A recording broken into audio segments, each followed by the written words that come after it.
Assalamualaikum warahmatullahi wabarakatuh, Ibu. Assalamualaikum warahmatullahi wabarakatuh. Perkenalkan Ibu, kami dari Prodi Kebidanan Universitas Binawan dengan anggota tim yaitu saya sendiri Rohmanatul Inayati. Saya sendiri Ika Prasetyatu Syekh, Bu. Saya sendiri Ulan Larasati, Bu. Saya Sela Rahmawanti, Bu. Saya Ulan Ayumukti, Bu. Nah, baik. Jadi gini Bu, tujuan kami di sini untuk melakukan wawancara sebagai pemenuhan tugas mata kuliah Bahasa Indonesia. Dan kami mengambil tema mengenai eksistensi BPM pada masa pandemi ini, Bu. Jadi, kami selaku mahasiswa kebidanan ingin mengetahui kendala-kendala dan kesulitan-kesulitan apa saja yang dialami BPM selama pandemi ini. Gitu. Di sini kami ingin melakukan wawancara dengan Ibu karena Ibu selaku pemilik BPM Teratai. Nah, untuk mekanisme wawancaranya Ibu, tiap dari kami itu akan mengajukan 3 pertanyaan. Seperti itu. Nah, sebelumnya mohon maaf Ibu, kami mohon kepada Ibu untuk berkenan memperkenalkan diri terlebih dahulu selaku narasumber kita pada malam hari ini. Silakan Ibu. Oke. Assalamualaikum warahmatullahi wabarakatuh. Waalaikumsalam warahmatullahi wabarakatuh. Waalaikumsalam warahmatullahi wabarakatuh, Bu. Kita mempercayakan saya jadi narasumber untuk tugas pertanyaan. Saya Bidan Cutmelia Nasuri. Untuk pendidikan terakhir saya, sekarang saya sedang menyelesaikan pendidikan profesi.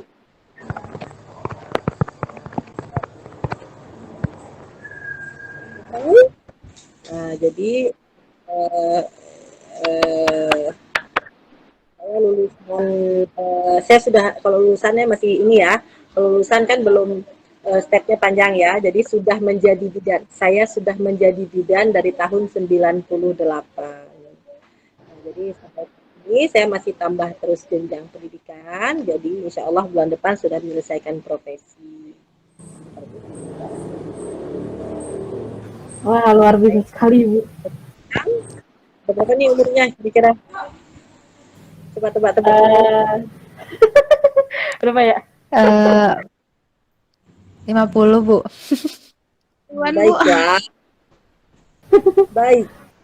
45. 43 tahun. Oh, 43 tahun. Jadi saya mempunyai putra 3 orang, putra dan putri 3 orang. Terus ya mungkin itu aja kali ya dari saya. Sip. Oke. Baik, terima kasih Ibu atas perkenalannya. Nah, kita mulai saja Ibu ya ke sesi wawancaranya yang akan dimulai dari Saudari Ika Prasetyatu. Silakan.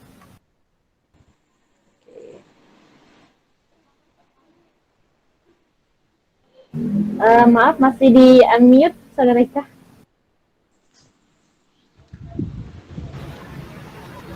Mohon maaf, Bu. Ibu, maaf saya ingin bertanya, Bu, adakah perbedaan jam operasional BPM sebelum dan selama pandemi? Untuk awal-awal, saya jawab ya, untuk awal-awal pandemi mungkin kita ada, tapi untuk saat ini karena memang PSBB kita sudah juga ya kayak kemarin, tidak terlalu ketat lagi, levelnya juga sudah diturunkan, jadi kita juga tidak lagi jam beroperasionalnya juga sudah kita kembangkan seperti ini. Awal pandemi kita masih memang lebih ini ya, jam prakteknya itu dibatasi untuk jam pelayanannya. Untuk saat ini sudah tidak. Ya, baik, terima kasih ya Bu. Terus Bu, dengan adanya pandemi ini, apakah berpengaruh terhadap jumlah pasien di BPM? Pasti, sangat berpengaruh. Jadi mungkin asumsi mereka di luar ini pandemi berhubungan dengan penyakit mungkin orang akan mencari fasilitas kesehatan, tapi pada kenyataannya masyarakat kita ketakutan dengan fasilitas kesehatan. Jadi ya alasannya bisa karena mereka takut di COVID kan.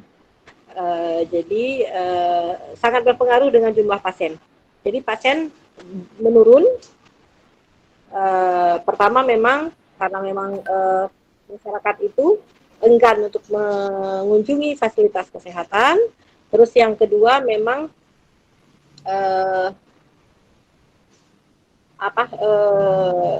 kita membatasi juga jam kunjungan. Awal-awal kita membatasi jam kunjungan.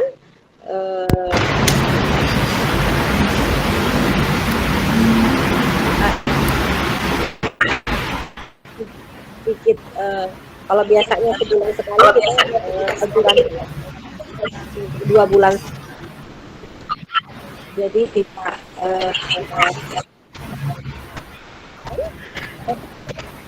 kuat grup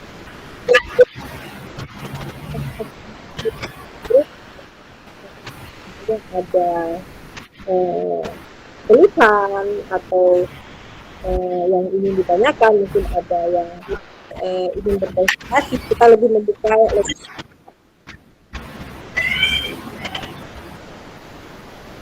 langsung itu kita batasi. Bu, apakah pengaruhnya itu signifikan atau tidak, Bu? Signifikan, turunnya itu signifikan. Jadi kita setengah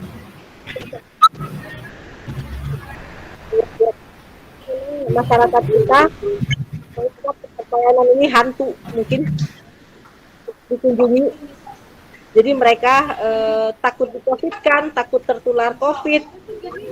Jadi ini yang ada di masyarakat kita sehingga mereka membatasi untuk kunjungan ke BPM.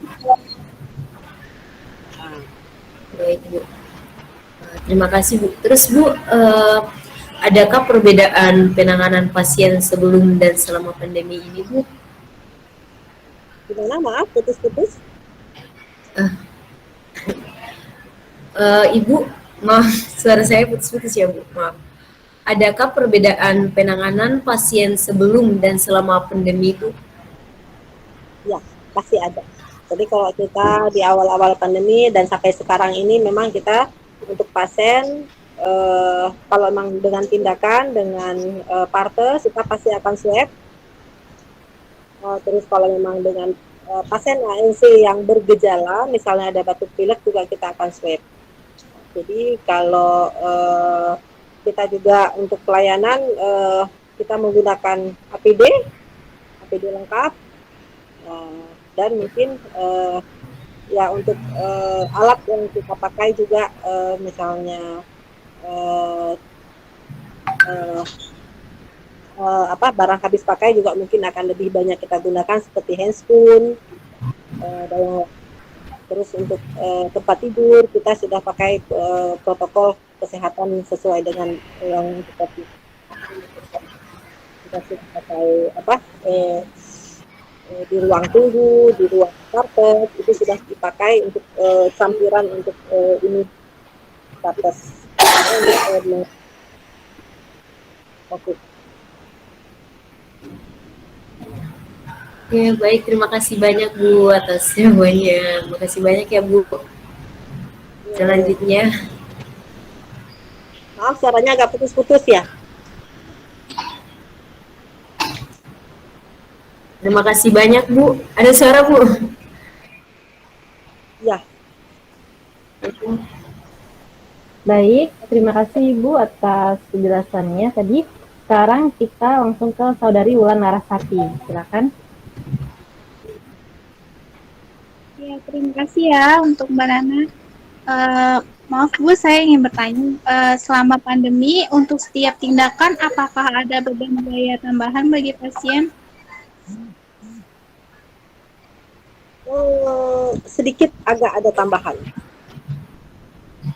Karena yang kita memang dari swab antigen, jadi itu kita memang biayanya kita bebankan ke pasien. Terus memang satu lagi yang kalau ada apa namanya untuk handscoon atau apa kita lebih safety dengan apa namanya dengan COVID ya. Jadi untuk penanganan COVID kita nomor satu kan untuk apa namanya? Aduh maaf.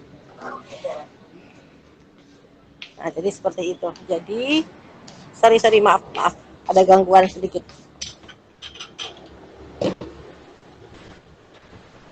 Ibu keluar ya, soalnya sinyal kurang bagus di dalam.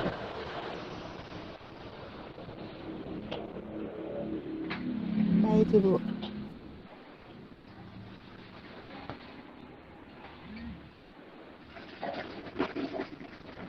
Oke. Ya. Kita mainkan. Ya, gimana Kak? Iya Bu, pertanyaan selanjutnya, apakah di BPM ini melakukan home care untuk ibu nifus selama masa pandemi? Kita tidak lakukan home care.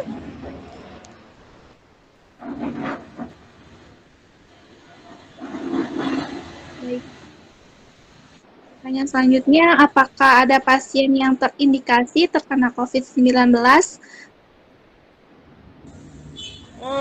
Ada beberapa. Kalau kemarin itu awal-awal pandemi banyak. Jadi banyak ibu hamil yang positif ketika kita swab positif. Jadi kita langsung rujuk ke rumah sakit atau rujuk ke puskesmas. Baik Bu. Terima kasih ya Bu atas jawabannya. Oke. Baik, terima kasih Ibu, luar biasa sekali ya. Nah, sekarang kita langsung saja lanjut ke pertanyaan dari Saudari Sela Rahmawati. Silakan. Baik, Mbak Nana, terima kasih. Saya izin bertanya, Ibu. Ya. Apa tindakan Ibu bila ada pihak dari keluarga pasien yang tidak mau dirujuk ke pelayanan yang lebih lengkap karena takut COVID-19, Bu? Gimana, maaf? Baik. Apa tindakan Ibu bila ada pihak dari keluarga pasien yang tidak mau saya ngambung ya.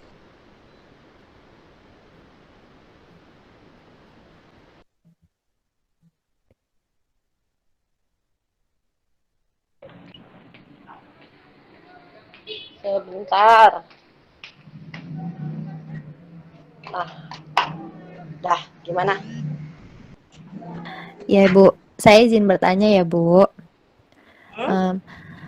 Apa tindakan Ibu bila ada pihak dari keluarga pasien yang tidak mau dirujuk ke pelayanan yang lebih lengkap karena takut COVID-19?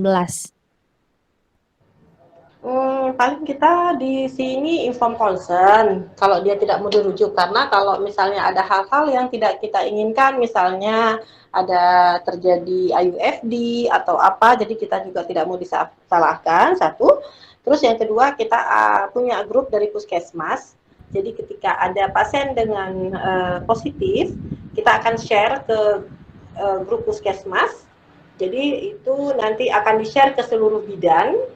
Nah, jadi nanti akan ada alamat atau apa dengan pasien itu, alamat terdekat dengan bidan mana, biasa mereka akan langsung kontak ke rumah. Nah, jadi harus langsung.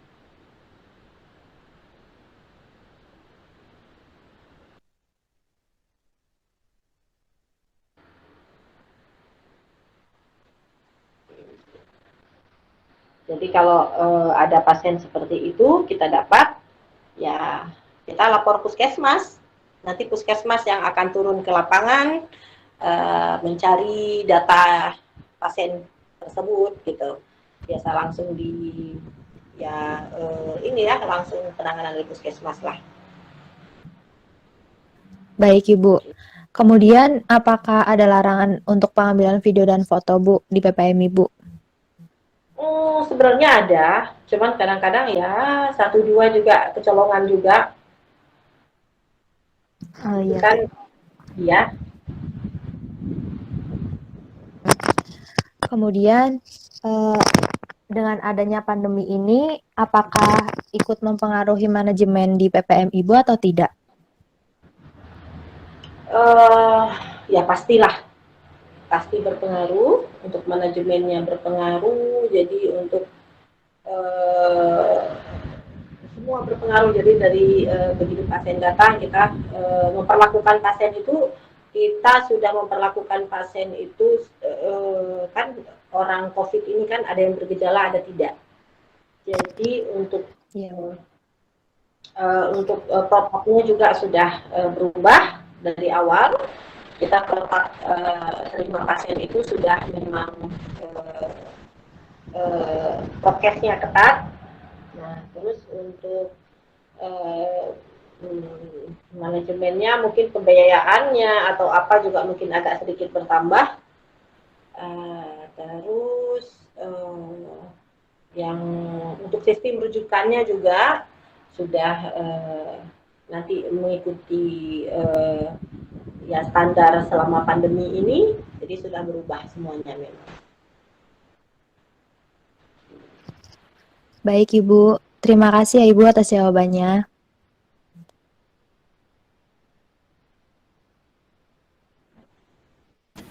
Baik, sepertinya ada gangguan sinyal ya.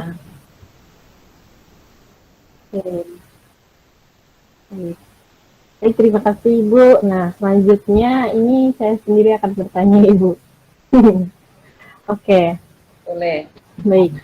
Ini saya ingin bertanya, bagaimana sih gitu kan cara mensiasati agar BPM itu dapat tetap eksis di masa pandemi ini, Ibu?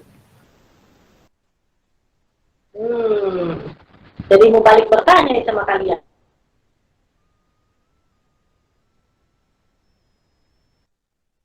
Kira-kira ada saran nggak kalian? Biar Aduh. Aduh, gimana nih teman-teman nih? Aduh.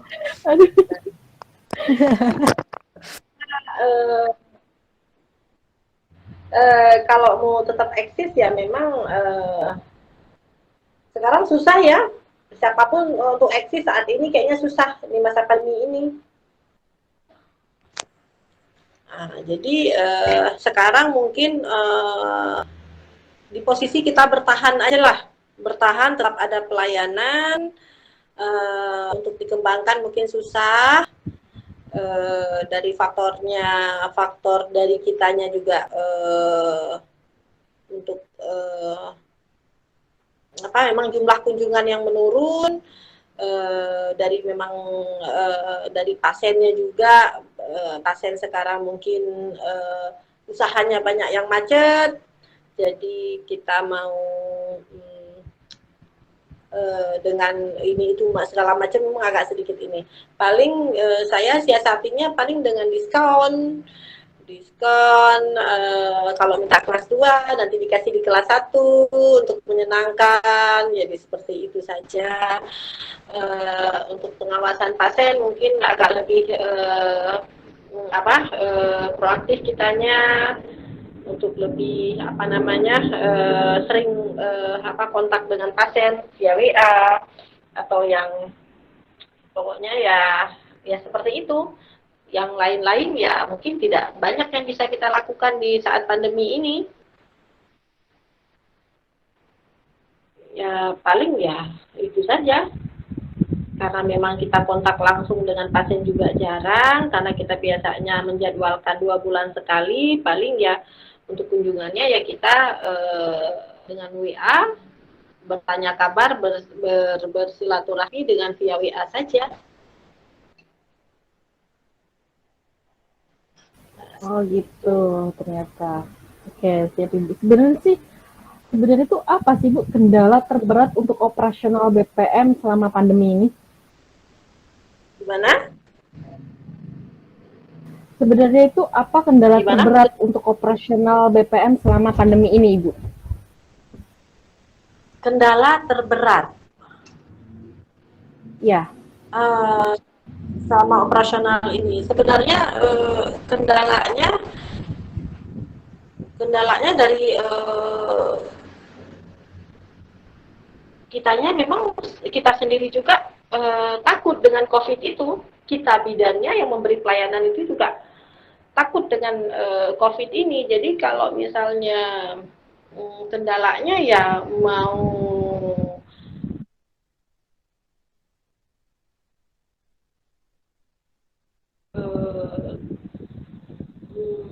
memberikan pelayanan dari kita semua sudah berjarak lah ibaratnya sama pasien. Seperti ya contohnya mau duduk berhadapan aja kita sudah harus ada pembatas.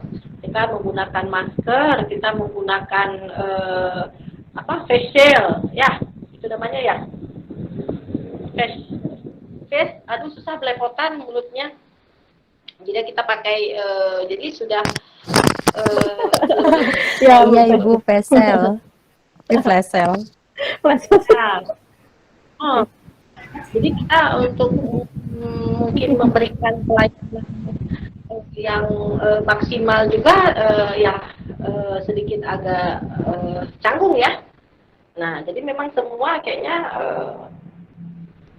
serba ya kita sendiri juga takut. Kita juga takut dengan COVID itu, jadi ya mau nggak mau ya tetap harus dijalankan juga. Kita tetap harus membeli pelayanan, tapi memang tetap dengan prokes yang ketat. Kalau Partes juga, kalau ANC juga, jadi memang udah agak sedikit menyulitkan ya. Oh gitu, baik Ibu.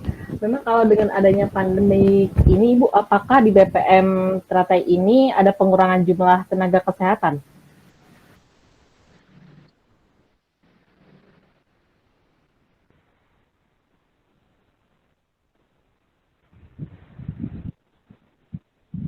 Maaf, putus-putus. Oke, baik. Saya ulangi lagi. Maaf Ibu, suaranya sudah jelas? Ya. Ya baik. Sebenarnya Ibu, dengan adanya pandemi seperti ini di BPM Teratai gitu, BPM Ibu sendiri, apakah ada pengurangan jumlah tenaga kesehatan?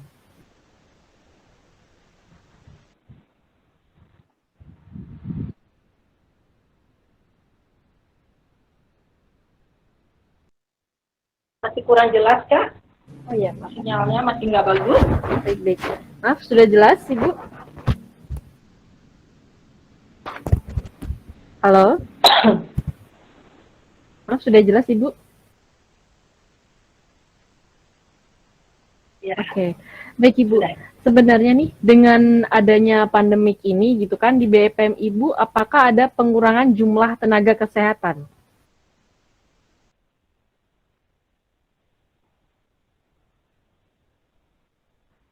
Oh tidak ada. Alhamdulillah masih.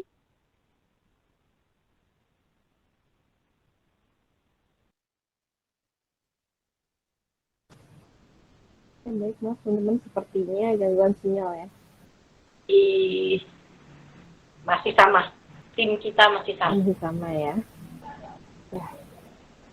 Tapi alhamdulillah ya Bu ya, masih sama, nggak ada pengurangan. Masih sama. Ya. Baik, terima kasih banyak Ibu itu Jadi untuk pertanyaan dari saya. Selanjutnya, oh gitu. Halo, maaf Ibu, sepertinya gangguan sinyal ya Bu ya.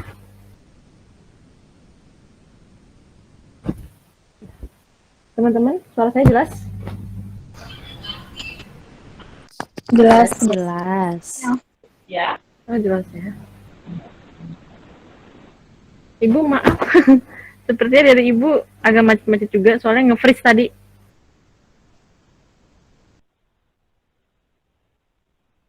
Gimana?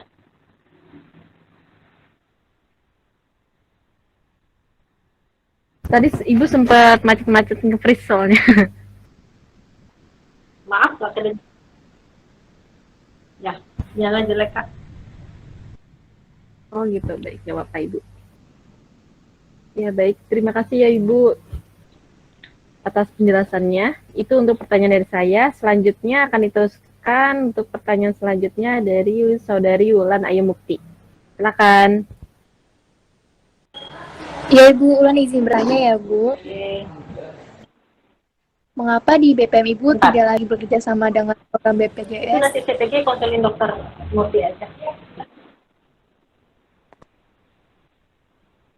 Ya, untuk saat ini tidak lagi bekerja sama dengan BPJS.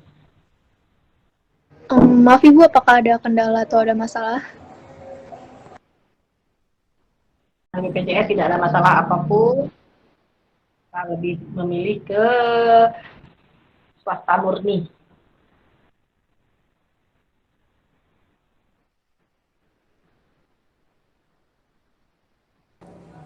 Baik Ibu, ulang lanjut ya bertanya. Seberapa besar manfaat program BPJS bagi pasien itu sendiri? Kalau untuk pasien sangat bermanfaat BPJS-nya. Jadi dengan BPJS itu mungkin masyarakat pasien yang kurang mampu, yang banyak terbantu, pasien yang mungkin di masa pandemi ini memang sangat membantu karena memang perekonomian kan memang agak sedikit goyang. Nah, jadi kalau untuk pasien sangat membantu, cuman kita juga tetap edukasikan kepada pasien, ya tetap dia memang harus sedia BPJS.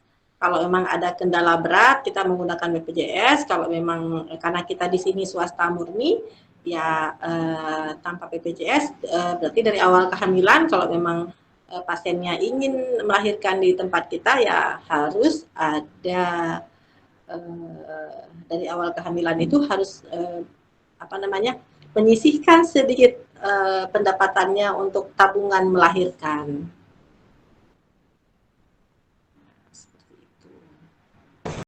Baik Ibu atas jawabannya, dan satu lagi Ibu ulang bertanya. Apakah ada dampak bagi BPM karena sudah tidak bekerjasama dengan program BPJS? Dampaknya tidak terlalu berasa karena memang BPJS ini juga kan coverannya tidak terlalu tinggi, jadi pasien lebih banyak yang Vaskes 1 itu lebih banyak merujuknya ke puskesmas. Jadi jarang dirujuknya ke BPM. Kalau dari Vaskes 1, biarpun kita kerjasama dengan Vaskes 1 klinik, tapi mereka pasien lebih banyak ke puskesmas. Nah, kalau yang BPJS dari Vaskes 1 ke kita, maksudnya tidak adalah yang ibaratnya mengurangi, tidak berpengaruh besar dengan tidak mengikuti BPJS, karena memang coveran BPJS kan juga tidak terlalu berasa. Baik Ibu atas jawabannya, terima kasih banyak ya Bu. Alhamdulillah semua pertanyaan sudah dijawab ya teman-teman ya. Baik. Terima kasih Ibu atas semua penjelasan dan jawaban yang telah diberikan. Dan sekali lagi nih Bu, mungkin ada pesan-pesan untuk disampaikan kepada kami selaku mahasiswa kebidanan. Jangan Ibu yang menyampaikan, kalian dulu tanyakan yang kira-kira lebih jelas. Aduh, Yuni ya. Ayo teman-teman, boleh. Sheila tadi, kayaknya banyak putus-putusnya kita Sheila tadi.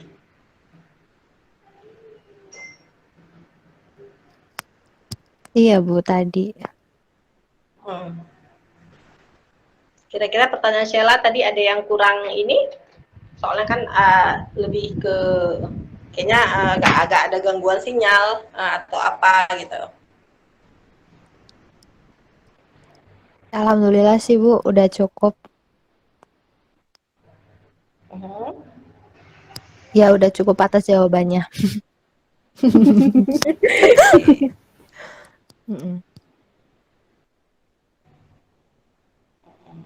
Ya, kalau dari Ibu, ya terima kasih untuk kalian sudah mempercayakan Ibu jadi narasumber. Cuman ya sekolah-sekolah rajin-rajin lah kalian supaya iya, Bu.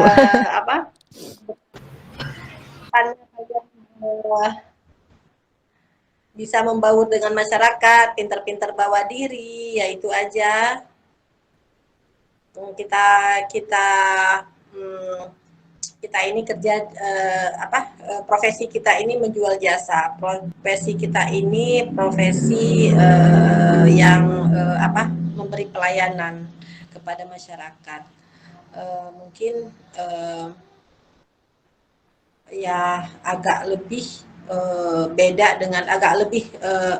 berbeda dengan profesi lain ya, lebih dituntut kesabaran, lebih ditekankan tentang etika. Ya mungkin di usia kalian saat ini kalian dituntut harus lebih dewasa, tidak bisa berperan seperti mereka yang seumuran kalian. Jadi mungkin kalian sekarang di umur 18 tahun ya rata-rata ya.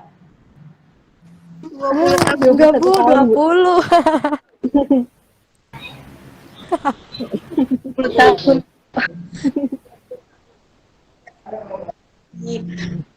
Suka pakai baju ketat, pakai jeans atau ini dengan teman-teman, jiwa muda itu masih memang emosional juga masih labil. Jadi mungkin ya kita kalau di kebidanan ini ya sekolah kebidanan ya tidak bisa lagi seperti itu. Dituntut mungkin usia 20 tahun tapi perilaku 25 tahun gitu. Jadi tidak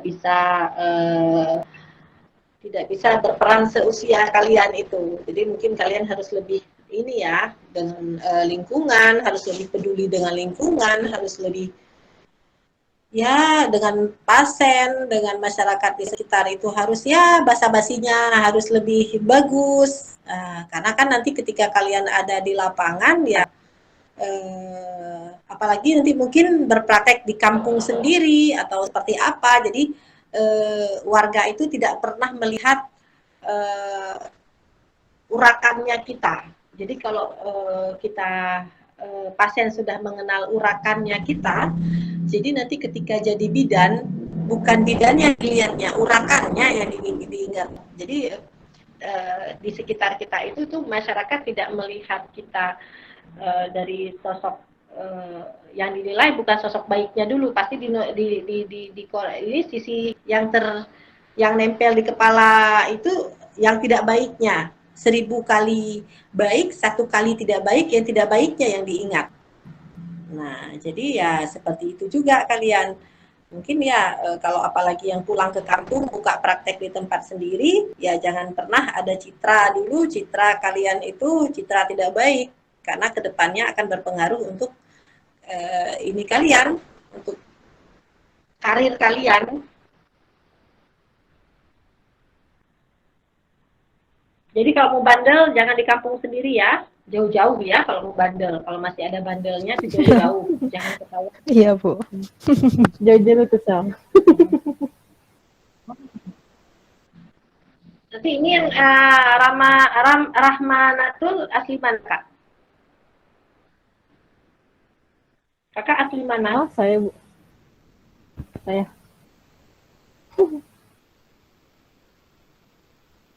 Halo Ibu.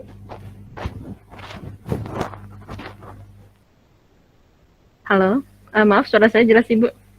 Kamu? Halo. Ya, asli mana? Oke.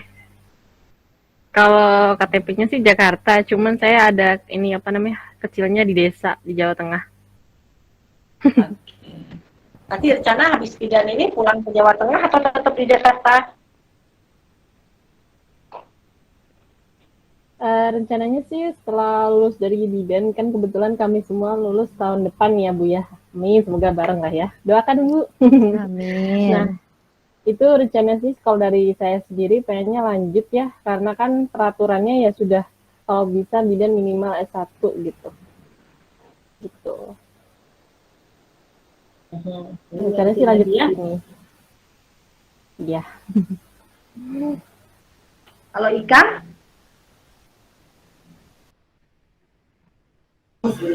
Ya Bu.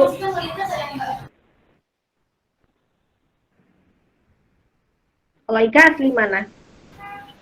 Kalau Ika dari Maluku. Maluku, Ambon.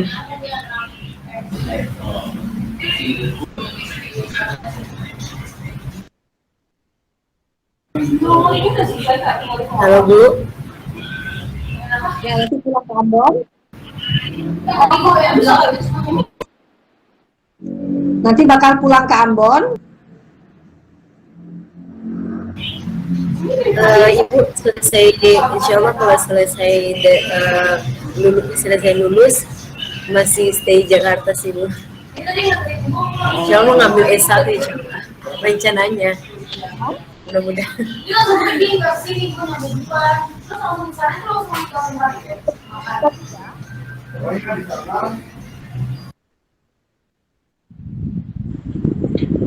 Yang lainnya juga mau stay di Jakarta juga. Iya Bu, insya Allah. Iya, Ibu.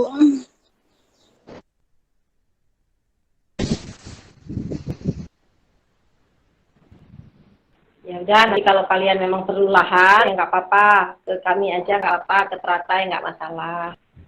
Kalau ibu nggak apa-apa kalau kalian memang butuh lahan. Baik Ibu. Baik Ibu.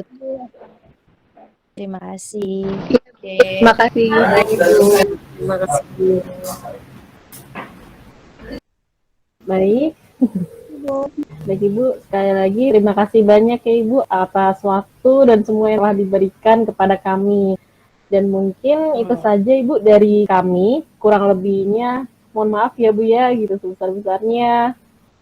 Maaf ya Bu. Ya, nanti tunggu kalian WA Ibu saran dan masukannya supaya Ibu bisa tetap eksis. Jadi kalau Ibu kan mentok, kalian nanya Ibu, mana tahu kan dari kalian? Aduh. Ya siap-siap Ibu, siap. Ya. Baik, terima kasih banyak Ibu. Assalamualaikum warahmatullahi wabarakatuh.